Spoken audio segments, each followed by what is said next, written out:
Peregrino, capítulo 14. Cristão reinicia seu caminho com um novo companheiro. E vi então em meu sonho que Cristão não seguia sozinho, pois certo homem de nome Esperançoso, assim chamado depois de confirmada sua fé ao observar Cristão infiel em suas palavras, em sua conduta e em seus padecimentos na feira, uniu-se a ele, firmando fraterna aliança, asseverou-lhe que seria seu companheiro.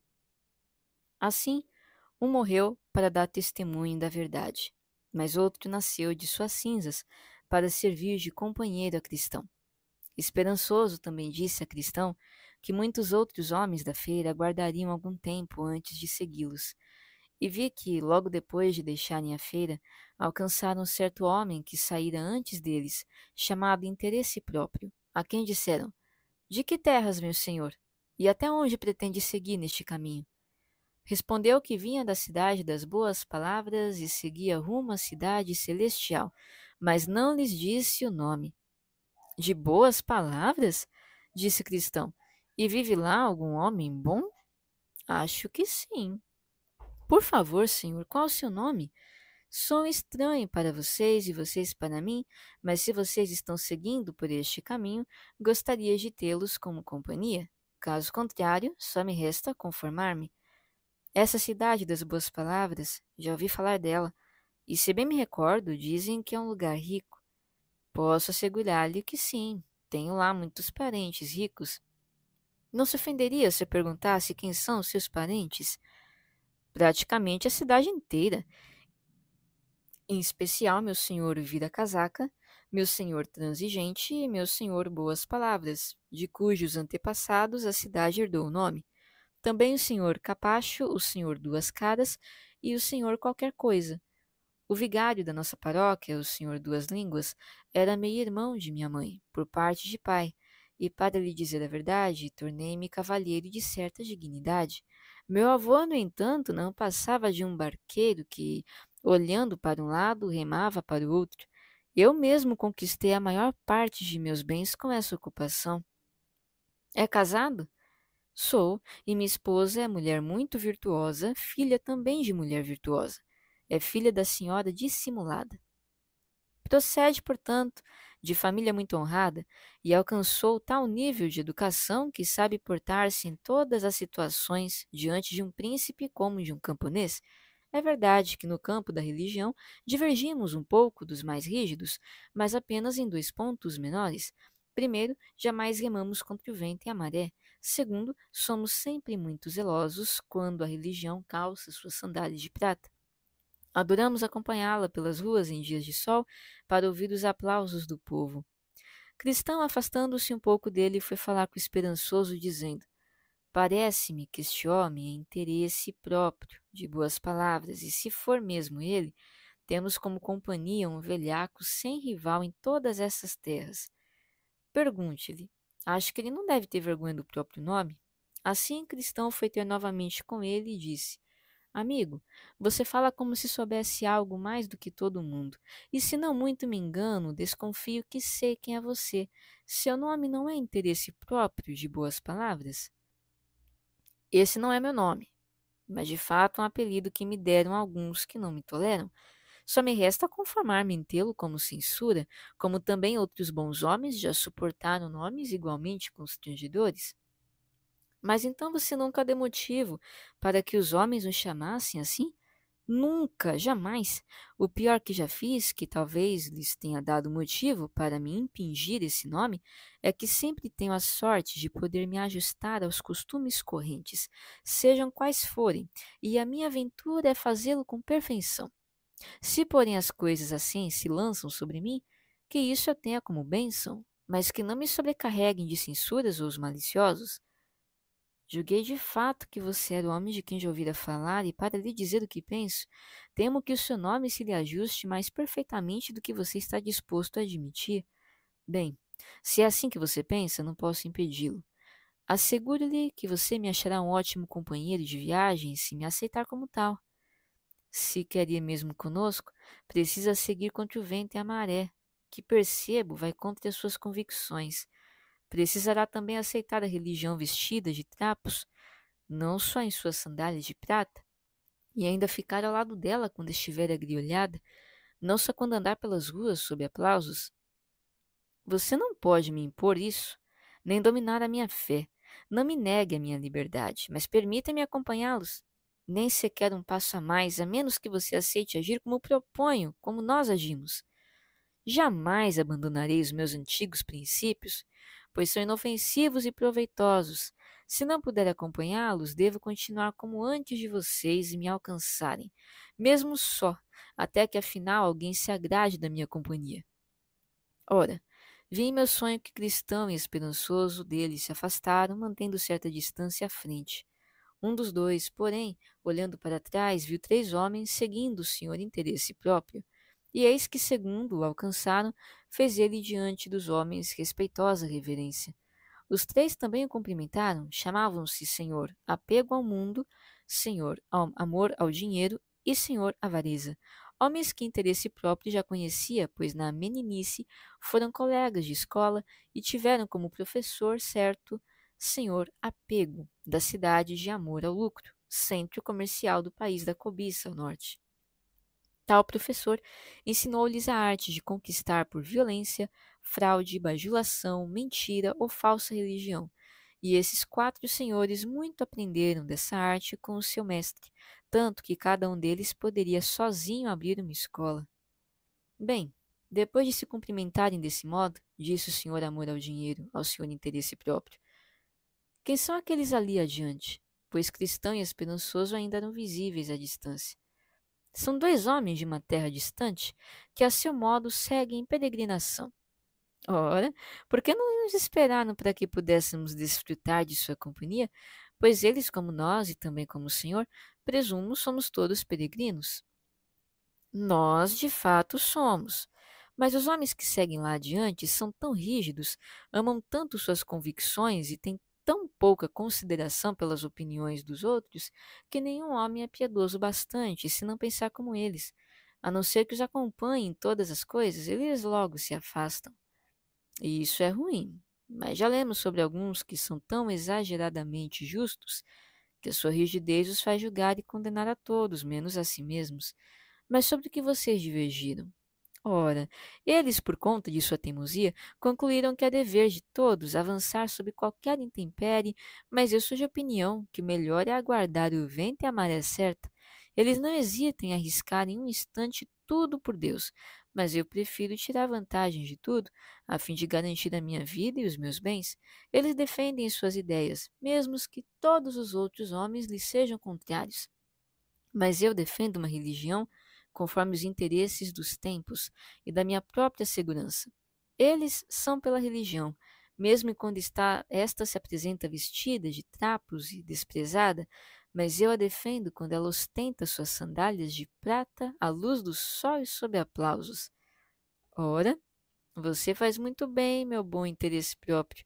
De minha parte, só posso considerar esse homem um tolo, pois, tendo a liberdade de conservar o que tem, é insensato a ponto de perdê-lo. Sejamos prudentes como as serpentes, é melhor aproveitar as oportunidades.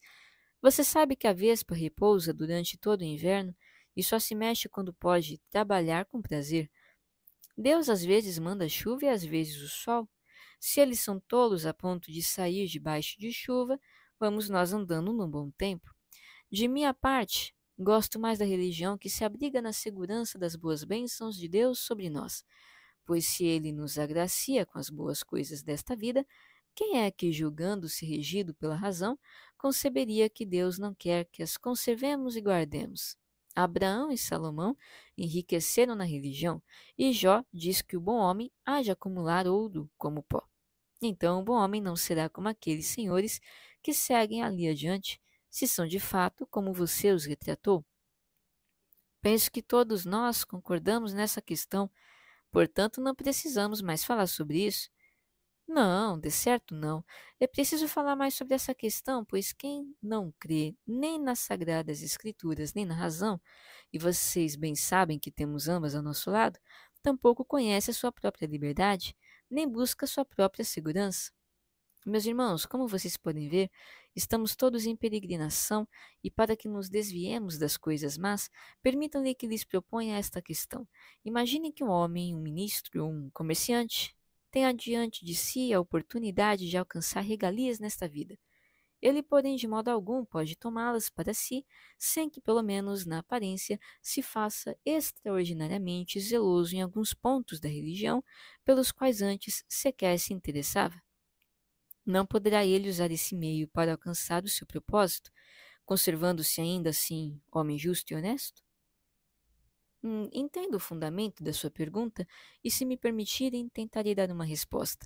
Primeiro, pretendo responder a pergunta em relação a um ministro. Imagine um ministro, homem digno, que possua uma renda bem pequena, mas que tem em mente outra bem maior, mais gorda e farta.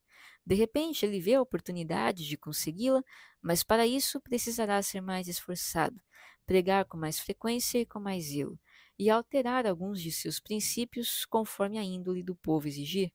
De minha parte, não vejo razão para que o homem não faça, desde que tenha vocação. E não faça ainda muito mais, conservando-se a si mesmo homem honesto, pois, primeiramente, é justo o seu desejo de uma renda maior, sem nenhuma contradição, já que tal desejo está diante dele pela providência. Sendo assim, ele pode muito bem alcançá-la, sem absolutamente nenhuma dor na consciência.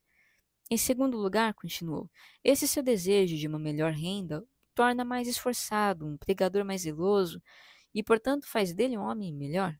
Sim, faz com que ele aperfeiçoe seus talentos, o que está de acordo com a vontade de Deus. O terceiro ponto, que se refere ao fato de lhe ceder a índole do seu rebanho, abandonando alguns de seus princípios para melhor servir seu povo, é preciso considerar que ele é homem de evidente desprendimento, de conduta aprazível e vencedora e, portanto, mais apto a exercer as funções do ministério. Com o quarto ponto, concluo que o ministro que troca uma renda pequena por outra maior não deve, por agir assim, ser tido como ambicioso. Pelo contrário, como por conta disso acaba aperfeiçoando seus talentos e esforços, é melhor considerá-lo como alguém que segue a sua vocação, agarrando a oportunidade que se lhe apresenta de fazer o bem. E agora, quanto à segunda parte da resposta, disse ainda: examinemos o comerciante. Suponha que tal homem não tenha senão um emprego de renda muito modesta, tornando-se religioso. Porém, ele pode melhorar os negócios, quem sabe arrumar uma esposa rica ou clientes mais numerosos e bem melhores. De minha parte, eu não vejo razão para que isso não se faça licitamente, pois tornar-se religioso é uma virtude, sejam quais forem os motivos que o impulsionem. Também não é lícito arrumar uma mulher rica ou mais clientes para sua loja. Além disso, o homem que alcança essas coisas por tornar-se religioso alcança o que é bom a partir do que é bom, tornando-se ele mesmo bom. Portanto, tem-se uma boa esposa, bons clientes e um bom lucro, e tudo isso porque ele se tornou religioso, que é bom. Visto assim, tornar-se religioso para alcançar todas essas coisas é um desejo bom e proveitoso. Essa resposta do senhor amor ao dinheiro à pergunta do senhor interesse próprio foi muito aplaudida por todos eles, levando-os a concluir que, no geral, tal atitude era muito sensata e vantajosa. Estando o cristão esperançoso ainda à vista, e como os quatro homens pensavam que ninguém poderia contradizer aquela argumentação, eles, exultantes, tramaram propor tal questão aos dois homens assim que os alcançassem, já que ambos se opuseram ao senhor interesse próprio. Começaram, pois, a chamar cristão e esperançoso, de modo que estes tiveram de parar e esperar pelos quatro homens. A caminho, porém, combinaram que o senhor apego ao mundo é quem proporia a questão aos dois homens e não o senhor interesse próprio, pois, segundo imaginavam, a resposta de cristão e esperançoso não seria tão acalorada como a que recebera recentemente o senhor interesse próprio. Então os dois grupos se encontraram e, após breves cumprimentos, o senhor apego ao mundo propôs a pergunta a cristão e seu companheiro, convidando-o a responder, se pudessem. Mesmo uma criança no campo da religião pode responder a 10.000 dessas perguntas. Se é ilícito seguir a Cristo por pedaços de pão, quanto mais abominável não será fazer de Cristo e da religião pretexto para abraçar e desfrutar o mundo. Somente pagãos, hipócritas, diabos e feiticeiros aceitam tal opinião. Refiro-me a pagãos, pois quando Amor e Siquém cobiçaram as filhas e o gado de Jacó, e viram que não havia meio de obtê-los, senão aceitando a circuncisão. Disseram a seus companheiros: Se todo homem dentre nós se deixar circuncidar, como também eles são circuncisos, não serão nosso seu gado e sua riqueza, além de todo animal que possuam? Esses homens buscavam apenas as filhas e o gado de Jacó. A religião, portanto, foi o pretexto de que se utilizaram para alcançá-los. Os fariseus hipócritas, prosseguiu o cristão, também praticavam essa mesma religião. Seu pretexto eram as longas orações, mas sua meta era tomar as casas das viúvas e, por isso, Deus dedicou-lhes maior condenação em seu juízo. Judas também era dessa religião. Ele era religioso só com vistas a possuir a bolsa e o que nela havia, mas se perdeu, foi renegado e tornou-se o próprio filho da perdição. Simão, o mago, também praticava essa religião. Ele pretendia possuir o Espírito Santo para com ele obter dinheiro. Certamente mereceu a sentença decretada por Pedro. Tampouco posso deixar de dizer que o homem que abraça a religião por causa do mundo, dispensa a religião por causa do mundo, pois tão certo quanto Judas desejava um mundo ao tornar-se religioso, também pelo mesmo objetivo, vendeu a religião e o seu próprio mestre. Portanto, dar resposta afirmativa a essa pergunta, como percebo que vocês fizeram, e aceitá-la como autêntica, é agir como pagão, hipócrita e diabo, e a sua recompensa será conforme as suas obras. Então eles ficaram ali, se entreolhando, sem ter o que responder a cristão. Esperançoso também aprovou a resposta sensata do amigo, e fez-se grande silêncio entre todos eles. O senhor interesse próprio e seus companheiros, atordoados, ficaram para trás, para que Cristão e Esperançoso avançassem sós. Então Cristão falou ao companheiro: Se esses homens não conseguem suportar a sentença dos homens, o que farão diante da sentença de Deus?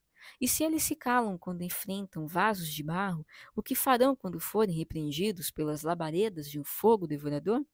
Cristão e esperançoso se adiantaram bastante em relação aos quatro e, caminhando, chegaram a uma bela planície chamada Facilidade, por onde seguiram muito satisfeitos. Essa planície, no entanto, era curta, tanto que logo chegaram ao final dela. Ora, do outro lado da planície havia uma pequena colina chamada Lucro, e nessa colina uma mina de prata. Alguns dos que anteriormente passaram por esse caminho, em virtude da raridade da mina, acabaram se desviando para vê-la. Mas aproximaram demais da beira do buraco, e sendo o solo ali traiçoeiro, o chão cedeu sob seus pés, soterrando-os para sempre. Alguns, entretanto, ficaram mutilados e jamais puderam recuperar-se enquanto viveram.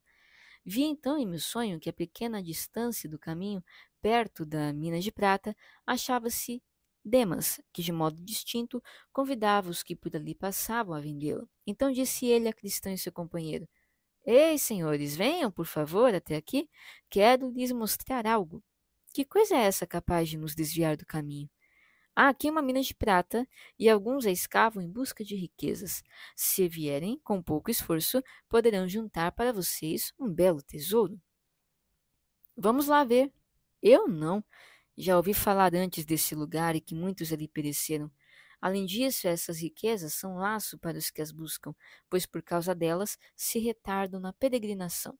Depois, dirigindo-se a Demas, o lugar não é perigoso? Não atrapalhou já muitos peregrinos no caminho?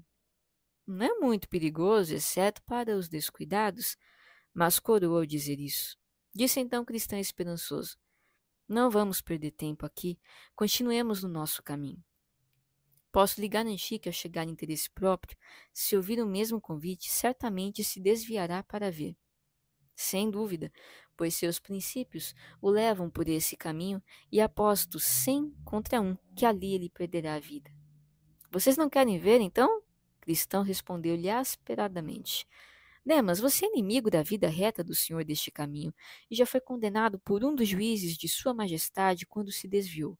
Por que quer nos atrair para igual condenação? Além disso, se de fato nos desviarmos, nosso senhor o rei certamente ficará sabendo disso e nos envergonhará quando estivermos diante dele. Demas bradou novamente que ele também fazia parte dessa fraternidade e que, se quisessem esperar um pouco, ele mesmo se poria a caminho com eles. Qual é seu nome? Não é o mesmo pelo qual já o chamei? Sim, meu nome é Demas, sou filho de Abraão. Pois eu conheço. Geazi foi seu bisavô e Judas seu pai, e você seguiu as pegadas deles.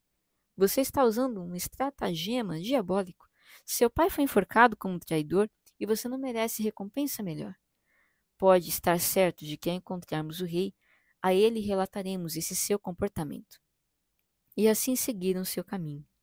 A essa altura, interesse próprio e seus companheiros se aproximavam, e a primeiro aceno foram ter com Demas. Contudo, não sei ao certo se ao olhar da beirada lá para dentro, acabaram caindo no buraco, ou se desceram para cavar, ou ainda se morreram sufocados lá no fundo, pelos gases que comumente brotam da mina. Só reparei que jamais foram vistos novamente no caminho. Assim Cristão cantou: Demas e interesse próprio, cães da mesma laia, um chama, outro corre, e vai tal qual zagaia, na esperança de participar do mesmo ganho, e é assim que os dois se atolam nesse mundo tacanho. Vê então que, atravessando toda a planície, os peregrinos chegaram ao lugar onde se erguia um antigo monumento, bem ao lado do caminho. Diante da visão, os dois se perturbaram, devido à sua estranha forma, pois lhes parecia uma mulher transformada em coluna. Ali ficaram pasmos, admirando a estranha figura sem saber o que fazer por algum tempo. Esperançoso, então, avistou algo escrito no alto do monumento, escrita de caligrafia incomum, mas não sendo ele erudito. Chamou o cristão, pois este era culto, para ver se conseguia decifrar o significado. Cristão se aproximou e, após detido o exame das letras, descobriu que ali estava escrito o seguinte: Lembrem-se da mulher de Ló. Então leu a frase para o amigo e ambos imediatamente concluíram que era a coluna de sal em que se transformara a mulher de Ló por ter olhado para trás com o coração cobiçoso enquanto fugia de Sodoma para salvar a vida.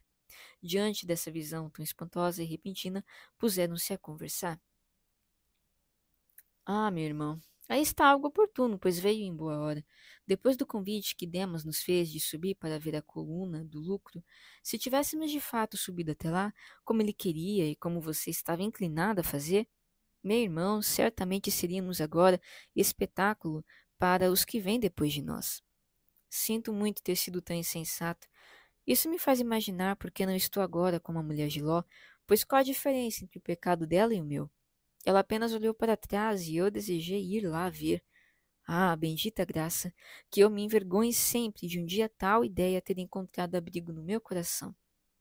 É bom que prestemos muita atenção ao que vemos aqui, pois nos será útil no futuro. Essa mulher escapou a uma condenação, pois não morreu na destruição de Sodoma, mas pereceu em outra. Como podemos ver, transformou-se em uma coluna de sal. É verdade que ela nos seja ao mesmo tempo alerta e exemplo. Alerta para que evitemos seu pecado, ou um sinal de que o juízo destruirá os que não se deixarem deter por esse alerta. Assim também, Coré, Data e Abirão, com os 250 homens que pereceram por causa de seu pecado, tornaram-se sinal, ou exemplo, de alerta aos outros. Mas, acima de tudo, me espanta uma coisa: como Demas e seus companheiros podem se mostrar tão confiantes na busca daquele tesouro, quando essa mulher, só por olhar para trás, pois as Escrituras não dizem que ela deu sequer um passo para fora do caminho, se transformou em uma coluna de sal? Pois o juízo que a destruiu, de fato, fez dela um exemplo visível do lugar onde eles estão. Afinal, para que eles a vejam, basta erguer os olhos do chão. Eis aí uma coisa realmente intrigante, que sugere que o coração desses homens encontre-se em situação desesperadora. Não consigo imaginar melhor comparação para eles que os ladrões que roubam diante do juiz ou que arrancam bolsas debaixo do patíbulo. Disse dos homens de Sodoma que eram pecadores irrecuperáveis, pois pecavam perante o Senhor, ou seja, à vista dele, apesar da bondade que Deus lhes demonstrara, já que a terra de Sodoma era então como o jardim do Éden. Isso então incitou mais a ira divina e tornou o castigo de Sodoma tão ardente quanto o fogo do Senhor do céu pôde fazê-lo. Nada mais racional senão concluir que aqueles como estes pecarem à vista de Deus, apesar de todos os exemplos dados continuamente para preveni-los, com certeza merecerão juízo dos mais severos. Sem dúvida nenhuma você disse a verdade, mas grande é a misericórdia que nos cobre, porque nem você nem eu nos transformamos em exemplo disso. Principalmente eu. E isso nos dá a oportunidade de agradecer a Deus, de temê-lo e de jamais esquecer a mulher de Ló.